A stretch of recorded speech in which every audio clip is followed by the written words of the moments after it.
Πάμε να παίξουμε μαζί. Λοιπόν, πάμε. Αλλά πρέπει να το κάνεις γρήγορα, έτσι. Πω, χτυπάει το ξυπνητήρι μου, πρέπει να φύγω. Άκουμε. Θέλω να σκεφτείς πάρα πολύ γρήγορα. Σε 3 δευτερόλεπτα. Σκέψου 3 άτομα που αγαπάς, που λατρεύεις. Τέλεια. Τα σκεφτικές? Τον εαυτό σου τον έβαλες μέσα? Μην σε αφήνεις απ' έξω.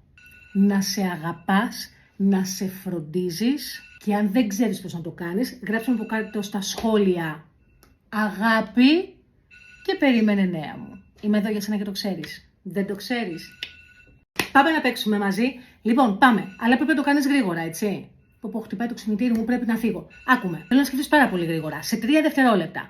Σκέψου 3 άτομα που αγαπάς, που λατρεύεις. Τέλεια. Τα σκεφτικές? Τον εαυτό σου τον έβαλες μέσα? Μην σε αφήνεις απ' έξω.